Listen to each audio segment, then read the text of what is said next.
الرحمن الرحیم۔ یہ نظم امید ایک مسدس ہے جو الطاف حسین حالی نے لکھی ہے۔ اس میں سے لیا گئے کچھ اشعار ہیں اور کچھ بند ہیں مسدس مد و جزر اسلام میں سے۔ اس کا میں جو ایک بند ہے اس کی تشریح کرتا ہوں۔ پس اے نا امیدی نہ یوں دل بجھا تو، جھلک اے امید اپنی آخر دکھا تو، ذرا نا امیدوں کی ڈھارس بندھا تو،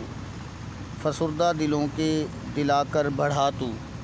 تیرے دم سے مردوں میں جانیں پڑی ہیں، جلی کھیتیاں تو نے سرسبز کی ہیں۔ حالی اس میں امید کے جذبے کی اہمیت بیان کرتے ہیں اور کہتے ہیں کہ اگر دل میں نا امیدی پیدا ہو جائے، امید کا جذبہ ختم ہو جائے تو انسان کا دل بجھ جاتا ہے، اور وہ نا امیدی کے جذبے کو خبردار کر رہے ہیں کہ اے نا امیدی، میری امید کے جذبے پہ غالب نہ آ جا، اس پہ نہ چھا جا اور میرے دل کو نہ بجھا۔ اور اے امید کے جذبے کو پکارتے ہیں دوسرے مصرے میں اور کہتے ہیں اے امید تو اپنی جھلک مجھے دکھا، اپنا جلوہ مجھے دکھا، اپنا فیض مجھے عطا کر اور مجھے آ کے سنبھال۔ اور تیسرے مصرے میں کہتے ہیں ذرا نا امیدوں کی ڈھارس کہتے ہیں حوصلہ، تسلی دے مجھے، اے امید کے جذبے تو میری طرف آ اور میری تو ڈھارس بندھا، میرا تو حوصلہ بڑھا، مجھے آگے بڑھنے کی ہمت عطا کر، فسردہ دلوں کے دلا کر بڑھا تو۔ فسردہ کہتے ہیں، فسردہ سے مراد ہے جو غمزدہ دل ہوتے ہیں، تو غمزدہ دلوں کو تو آگے بڑھا، ان کو بھی آگے بڑھنے کا پیغام عطا کر، انہیں آگے بڑھنے کا جذبہ ان کے اندر پیدا کر اور ان کے اندر ایک نیا شوق اور ولولہ اے امید کے جذبے پیدا کر۔ اس نظم کا مرکزی خیال ہے امید کے جذبے کی اہمیت، کہ امید ہی وہ جذبہ ہے جو انسان کو آگے بڑھنے پہ مجبور کرتا ہے اور انسان کو گرنے نہیں دیتا، انسان کو مایوسی کی دلدل میں الجھنے نہیں دیتا، اور امید ہی وہ جذبہ ہے جو انسان کی ترقی کا باعث ہے۔ تیرے دم سے مردوں میں جانیں پڑی ہیں، تیرے اے امید کے جذبے تیری وجہ سے مردے زندہ ہو گئے ہیں، جلی کھیتیاں تو نے سرسبز کی ہیں، جلے ہوئے کھیت ہیں، کسان ان کو دیکھ کے اگر نا امید ہو جائے تو دوبارہ ان میں ہل نہ چلائے، لیکن جلے ہوئے کھیتوں میں بھی اس نے ہل چلائے، اس نے اپنی امید، اپنے جذبے اور اپنے ولولے جو امید نے اس کے اندر پیدا کیا، اس کی ہمت پر اس نے دوبارہ اس جلے ہوئے کھیت میں ہل چلایا، پانی دیا اس کو اور دوبارہ اسے سرسبز اور شاداب کھیت میں بدل کر اپنی ترقی کا ایک نیا رستہ منتخب کر لیا۔ تو یہ اشعار کی جو مختصر میں نے مفہوم بیان کیا ہے، اس کی مزید تشریح جو ہے وہ بھی بتائی جا سکتی ہے، لیکن وقت چونکہ کم ہے اور لیکچر جو ہے میں اسے مختصر کرنا چاہ رہا ہوں، تو اس بند کی مختصر تشریح یہ ہے۔ اس کے آگے جو دوسرا بند ہے وہ ہے سفینہ پہ نوح طوفاں میں تو ہے، سکون بخش یعقوب کناں میں تو ہے، زلیخا کی غمخوار ہجراں میں تو ہے، دلارام یوسف کی زندہ میں تو ہے، مصائب نے جب آن کر ان کو گھیرا، سہارا وہاں سب کو تھا ایک تیرا۔ سفینے کا مطلب یہاں کشتی ہے اور پے کا مطلب ہے واسطے کے لیے، نوح طوفان نوح کے لیے یہ تلوین استعمال ہوئی ہے یہاں پہ، اور معنی اس کے یہ ہیں کہ یعقوب کنعان ایک جگہ ہے مصر کے قریب، اور یعقوب علیہ السلام ایک نبی ہیں اللہ کے، جو ان کا بیٹے جو یوسف علیہ السلام وہ بھی اللہ کے نبی تھے، جب ان سے بچھڑ گئے تو وہ ان کے بچھڑنے کی وجہ سے بڑے پریشان ہوئے اور رو رو کے ان کی آنکھوں میں آنسو آ گئے،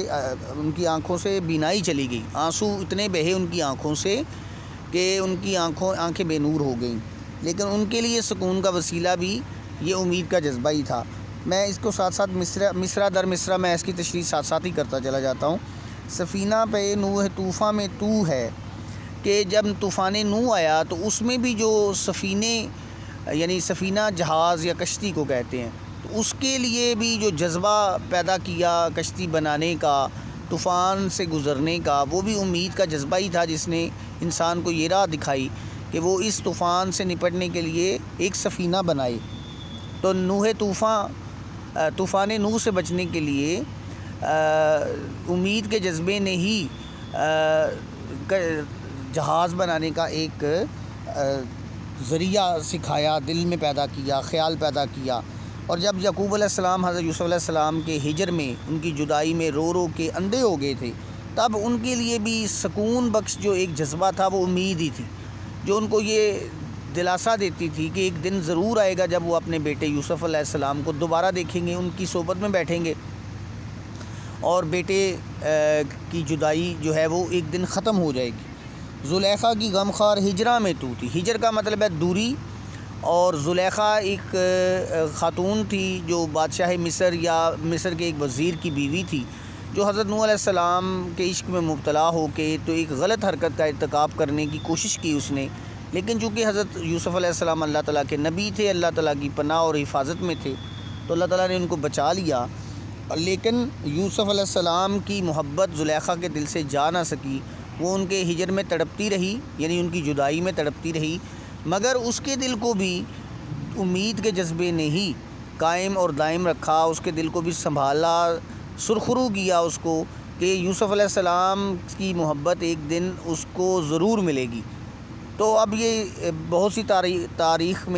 کی بہت سی کتب میں لکھا ہوا ہے کہ بالآخر اسے اللہ تعالیٰ نے یوسف علیہ السلام سے محبت کے جذبے کے بدلے میں عشق حقیقی یعنی اپنا عشق عطا کر دیا تھا۔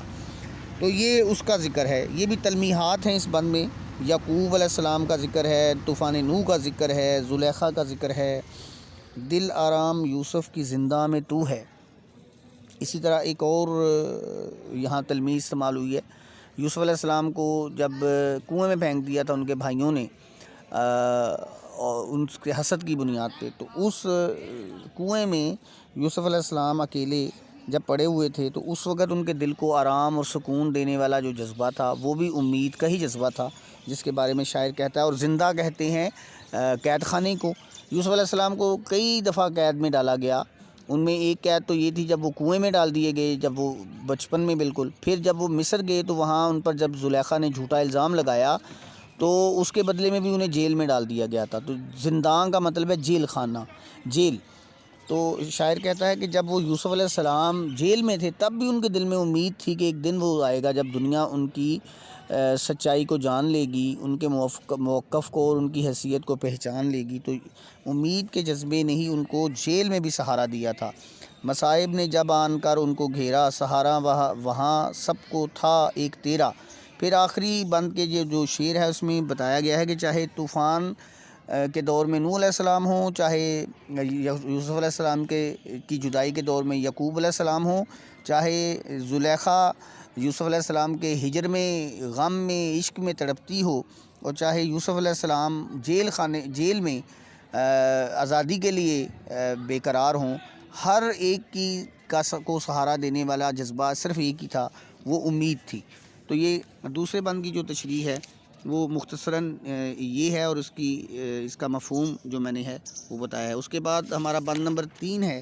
بند نمبر 3 میں شاعر کہتا ہے، بہت ڈوبتوں کو ترایا ہے تو نے، بگڑتوں کو اکثر بنایا ہے تو نے، اکھڑتے دلوں کو جمایا ہے تو نے، اجڑتے گھروں کو بسایا ہے تو نے، بہت تو نے پستوں کو بالا کیا ہے، اندھیرے میں اکثر اجالا کیا ہے۔ یہ بہت آسان ہے کہ ڈوبتوں کو تم نے ہمیشہ ترنا سکھایا ہے، یعنی ابھرنا سکھایا ہے، پانی میں ڈوبنے سے بچایا ہے۔ بگڑتوں کو اکثر بنایا ہے تو نے، جن کی زندگی کے حالات بگڑ گئے، معاشی حالات ہوں، چاہے ان کے سیاسی حالات ہوں، چاہے ان کے اخلاقی حالات ہوں، جب وہ بگڑنے لگتے ہیں تو اکثر امید کا جذبہ ہی انہیں بچا لیتا ہے۔ اکھڑتے دلوں کو جمایا ہے تو نے، جو دل زندگی سے مایوس ہو چکے ہوں، پریشانیوں میں گھر چکے ہوں، اکھڑ چکا ہو ان کا جذبہ، ہمت کا، طاقت کا، توانائی ان کے دل سے ختم ہوتی جا رہی ہو، ان کو بھی امید نے ہی دوبارہ توانائی دی ہے۔ اجڑتے گھروں کو بسایا ہے تو نے، جو گھر اجڑ جاتے ہیں جھگڑوں کی بنیاد پہ، پریشانیوں کی بنیاد پہ، معاشی حالات کی بنیاد پہ، ان کو بھی امید کے جذبے نے ہی سہارا دیا اور وہ اجڑنے سے بچ گئے۔ اور بہت تو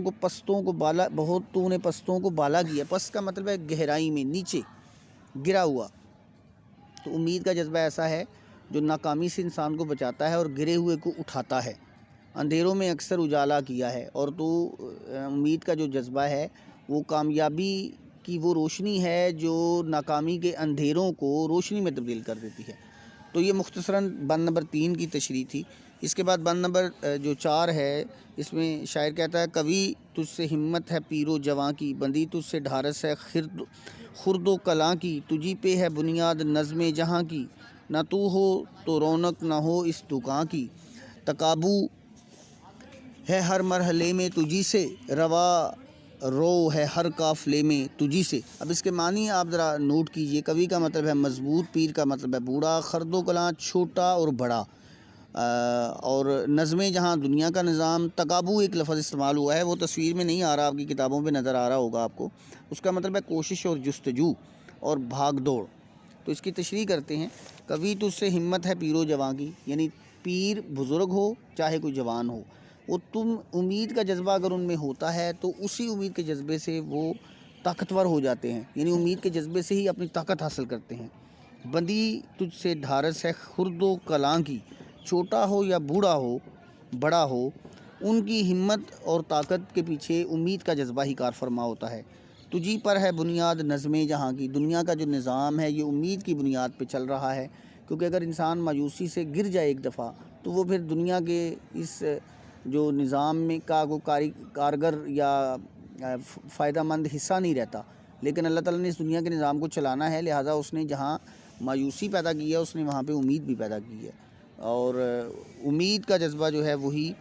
کائنات کے نظم کو چلا رہا ہے، نظام کو چلا رہا ہے۔ نہ تو ہو تو رونق نہ ہو اس دکان کی، یہاں دنیا کو دکان سے تشبیہ دی ہے، بلکہ دکان کہا ہے، تو یہ استعارہ استعمال کیا ہے دنیا کے لیے شاعر نے، اور کہا ہے کہ یہ دکان اگر امید کا جذبہ نہ ہو تو یہ جو دکان ہے یہ اس پر نہ کوئی گاہک آئے، نہ کوئی رونق لگے، نہ کوئی میلہ لگے۔ اور تقابو یعنی کوشش اور جد و جہد ہر مرحلے میں امید کے جذبے سے ہی انسان کرتا ہے۔ روارو ہے ہر قافلے میں تجھی سے، اور روارو کا مطلب ہے بھاگ دوڑ، دوڑنا، جد و جہد کرنا۔ قافلے میں موجود لوگ جو ہیں وہ سفر تمہاری وجہ سے ہی کرتے ہیں۔ تو دراصل یہاں مرکزی خیال ہی امید ہے، کہ امید کا جو جذبہ ہے وہ انسان کو زندہ رکھتا ہے، کہ ایک دن اچھا آئے گا، ایک وقت اچھا آئے گا،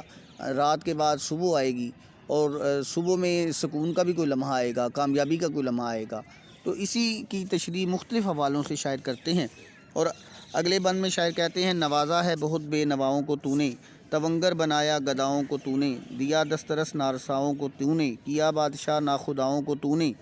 یہ بادشاہ جو لفظ ہے یہ الف کے ساتھ ہے، ہے کے ساتھ نہیں ہے۔ سکندر کو شان کئی تو نے بخشی، کولمبس کو دنیا نئی تو نے بخشی۔ بہت خوبصورت یہ بند ہے۔ نوازا بہت بے نواؤں کو تو نے، بے نواؤں کا مطلب ہے بے یار و مددگار، یہ معنی بھی نیچے لکھے ہوئے ہیں۔ اور تونگر کا مطلب ہے جس کے پاس کافی پیسہ ہو، دولت مند ہو، اور گدا کہتے ہیں فقیر کو۔ کہتا ہے کہ امید کے جذبے نے بڑے جو بے یار و مددگار تھے ان کو ترقی کی منازل طے کرنے میں مدد کی، وہ ترقی کی منزلیں طے کرتے کرتے بڑے امیر ہو گئے، تونگر ہو گئے۔ اور تونگر بنایا گداؤں کو تو نے، اور بڑے فقیر ایسے تھے جنہوں نے محنت کی۔ اب یہ یہاں کے جو بھکاری ہیں یہ مراد نہیں ہے اس سے مراد یہ ہے کہ ایسے لوگ جو بڑے غریب تھے انہوں نے محنت کی، اور محنت کے بل پر وہ بڑے امیر بن گئے، امیر اور دولت مند ہو گئے۔ دیا دسترس نارساؤں کو تو نے، اور جن کی کوئی طاقت نہیں تھی۔ دسترس کا مطلب ہے طاقت، اور نارسا کا مطلب ہے جس کی کوئی پہنچ نہیں ہوتی، جس کی کوئی بات نہیں سنتا۔ تو ایسے لوگ جو بالکل غریب تھے، کمزور تھے، معاشرے میں ان کی کوئی بات نہیں سنتا تھا، جب انہوں نے امید کے سہارے آگے بڑھنا شروع کیا تو ان کے دسترس میں ہر چیز آتی گئی، ان کی پہنچ میں ہر کامیابی آتی گئی، وہ ہر کامیابی تک پہنچ گئے۔ سکندر کو شان کئی تو نے بخشی، تو سکندر کو کیا بادشاہ ناخداؤں کو تو نے۔ ناخدا جو ہے یہاں ملاح کو کہتے ہیں، جو کشتی چلاتا ہے نا، اس کو ناخدا کہا جاتا ہے۔ ان کو بادشاہ بنا دیا، یعنی کشتی چلاتے چلاتے وہ اتنے امیر ہو گئے کہ وہ بادشاہ بن گئے۔ سکندر کو شان کئی تو نے بخشی، اور سکندر جو تھا بادشاہ وہ بھی بادشاہ تھا، اور کئی ایک بادشاہوں کا خاندان تھا ایران کا، یہ میں نے آپ کو پہلے بھی کئی دفعہ بتایا ہے۔ کئی قابل ہو تو ہم شان کئی دیتے ہیں، علامہ نے بھی کہا ہے نا۔ تو ایک بادشاہ کو دوسرے سے ملایا اور کہا کہ سکندر کو بادشاہوں جیسی شان عطا کی، اور کولمبس کو دنیا نئی تو نے بخشی۔ اور کولمبس جب امید کے سہارے سمندروں کے سفر طے کرتا کرتا آگے بڑھا تو اس کو ایک نئی دنیا عطا کر دی، اس نے ایک نئی دنیا دریافت کر لی، اور یہ اس کی طرف اشارہ کیا ہے۔ اگلے بند میں شاعر کہتا ہے کہ وہ رہرو نہیں رکھتے جو کوئی ساما، خور و ذات سے جن کا خالی ہے ساما، نہ ساتھی کوئی جس سے منزل ہو آسان، نہ محرم کوئی جو سنے درد پنہا، تیرے بل پہ خوش خوش ہیں اس طرح جاتے کہ جا کر خزانے ہیں اب کوئی پاتے۔ تو رہرو کا مطلب ہے مسافر، اور خور و ذات کا مطلب ہے سر و سامان یعنی دنیا کا جو سامان ہے، اور محرم جاننے والا اور پنہا چھپے ہوئے کو کہتے ہیں۔ تو کہتے ہیں کہ وہ مسافر جو جس کے پاس کوئی سامان نہیں ہوتا، خور و زاد سے جن کا خالی ہے دامن جھولی کو کہتے ہیں، ہاتھ کو بھی کہہ لیں گے، کہ جو بالکل خالی ہوتے ہیں، غریب ہوتے ہیں، ان کے پاس کوئی سامان نہیں ہوتا، لیکن وہ قافلے میں سفر کر رہے ہوتے ہیں، نہ ساتھی کوئی جس سے منزل و آسے، نہ ان کا کوئی دوست ہوتا ہے جس سے ان کی منزل آسان ہو، جو سفر آسانی سے کٹ جائے، نہ محرم کوئی جو سنے درد پنہا کا مطلب ہے چھپا ہوا درد۔ تو کہتے ہیں کہ نہ ان کا کوئی محرم ہوتا ہے جس سے وہ اپنے راز کی بات کہہ سکیں، جس پر بھروسہ کر سکیں، تو نہ ان کا کوئی دوست ہوتا ہے جو ان کے درد کو سمجھ سکے، چھپے ہوئے درد کو سمجھ سکے، لیکن ان کی تو دوست ہے، تیرے بل پہ خوش ہیں اس طرح جاتے، وہ تیری امید کے سہارے اور جذبے کو دل میں زندہ کرتے ہیں، اور اس طرح جاتے ہیں دنیا سے کہ جا کر خزانے ہیں اب کوئی پاتے، کہ پھر ان کے دلوں کو اور زندگی میں ان کو کامیابیوں کے خزانے مل جاتے ہیں۔ تو یہ بہت ہی مختصر انداز میں اس کو آگے بڑھا رہا ہوں، اور اس کا بند نمبر 7 یہ ہے کہ زمین جوتنے کو جب اڑتا ہے جوتا یہاں پہ ہم کہیں گے کسان کو، یعنی جو زمین جوتنے کا مطلب ہے زمین کو ہموار کرنا، اس کے لیے فصل بیجنے کے لیے زمین جوتنے کو جب اڑتا ہے جوتا، جب کسان زمین جوتنے کو اڑتا ہے، سیمی کا گھوما تک نہیں جب کہ ہوتا، شب و روز محنت میں ہے جان کھوتا، مہینوں نہیں پاؤں پھیلا کے سوتا، اگر موجزن اس کے دل میں نہ ہو تو دنیا میں غل بھوک کا چار سو ہو۔ تو شاعر کہتا ہے کہ اگر کسان جب اٹھتا ہے تو اس کے دل میں سیمی وقت کو کہتے نہیں، یہ سیمی نہیں ہے، یہ سمے ہے لفظ اصل میں، اور سمی اس میں انہوں نے صحیح انداز سے نہیں لکھا ہے اس کو بہرحال، لیکن بہرحال اس کا مطلب ہے وقت کا اس کو یہ نہیں پتا ہوتا کہ کب اچھا وقت آئے گا، بس وہ اٹھتا ہے، کھیت اپنا جو ہے اس کو ہموار کرتا ہے، اس میں ہل چلاتا ہے اور ہل جوتتا ہے، اور اچھے وقت کا اس کو گمان نہیں ہوتا، یعنی شک بھی نہیں ہوتا ابھی، شب و روز محنت میں ہے جان کھوتا، کھونے کا مطلب ہے جان کھپانا، اپنی محنت کرنا، دن اور رات لگا کے وہ اپنی جان اس کے اندر لگا دیتا ہے، اور وہ مہینوں پھر پاؤں پھیلا کے سوتا نہیں، یعنی اسے فکر ہی پڑی رہتی ہے میرے کھیت کا یہ حال ہے، میرے کھیت میں پانی لگانا ہے، اس میں کھاد ڈالنی ہے، اس کو ہموار کرنا ہے، اسے پانی دینا ہے، اس کو جانوروں سے بچانا ہے، اگر موجزن اس کے دل میں نہ ہو تو، اگر اس کے دل میں تو موجزن نہ ہو، تیرا جذبہ موجود نہ ہو، موجے نہ مار رہا ہو، تو دل میں غل بھوک کا چار سو ہو، تو غل کا مطلب ہے شور، تو دنیا میں ہر طرف بھوک سے لوگ مر رہے ہوں، کہ کسان اگر فصل بیجے گا نہیں، بوئے گا نہیں، تو لوگ کھائیں گے کہاں سے؟ تو لہٰذا یہ کسان کے کوئی حوالے سے امید کا جذبے کو بیان کیا ہے، اور بند نمبر 8 جو ہے اس میں کہتا ہے شاعر کہ بنے اس سے بھی گر سوا اپنے قدم پر، بلاؤں کا ہو سامنا ہر قدم پر، پہاڑ ایک فزوں اور ہو غم کوہ غم پر، گزرنی ہو جو کچھ گزر جائے ہم پر، نہیں فکر تو دل بڑھاتی ہے جب تک دماغوں میں بو تیری آتی ہے جب تک۔ بلاؤں کا مطلب ہے مصیبت، فزوں کا مطلب ہے بڑا ہوا، کوہ غم کا مطلب ہے غم کا پہاڑ، معنی میں نیچے لکھے ہوئے ہیں۔ تو بنے اس سے بھی گر سوا اپنے دم پر، اگر کوئی اس کے علاوہ بھی کوشش کرے اپنے دم کے اوپر، اپنے حوصلے کے اوپر ترقی کرنے کی کوشش کرے، بلاؤں کا ہو سامنا ہر قدم پر، تو اسے بلا کا مطلب ہے مصیبت، مشکلات، تو اسے مشکلات کا سامنا کرنا پڑے ہر قدم پر، پہاڑ ایک فزوں ہو اور ہو کوہ غم پر، ایک بہت بڑا پہاڑ، فزوں کا مطلب بہت بڑا ہوا پہاڑ، بہت بڑا پہاڑ اس کے سر پہ آ کھڑا ہو غم کا، گزرنی ہو جو کچھ گزر جائے ہم پر، پھر اس کے بعد ہمیں نہیں پتا ہم پر کیا گزر جائے، نہیں فکر تو دل بڑھاتی ہے جب تک، جب امید کا جذبہ دل میں ہوتا ہے تو ہم بڑے سے بڑی مشکل سے بھی نہیں گھبراتے، دماغوں میں بو تیری آتی ہے جب تک، بو کا مطلب خوشبو کہہ لیں آپ، خیال کہہ لیں آپ، یہاں اس کا یہ معنی ہے، اور جب تک تیرا جذبہ امید انسان کے دل میں قائم رہتا ہے، وہ کسی سے نہیں گھبراتا، اور وہ بڑی سے بڑی مشکل سے ٹکرا جاتا ہے۔ بہت ہی مختصر انداز میں لیکچر کو طویل نہ ہونے کو لمبا نہ ہو جائے، اس وجہ سے میں نے اس کو بہت مختصر انداز میں سمجھایا ہے، امید ہے اس کی آپ کو سمجھ آ گئی ہوگی۔ تو یہ امید کا جو مسدس ہے جو الطاف حسین حالی کی، اس کو آپ سمجھ لیجئے اور اس کو پڑھیے توجہ سے، اور الفاظ معنی کے اوپر غور کیجئے، اور تشریح اس کی جو ہے وہ یاد کیجئے۔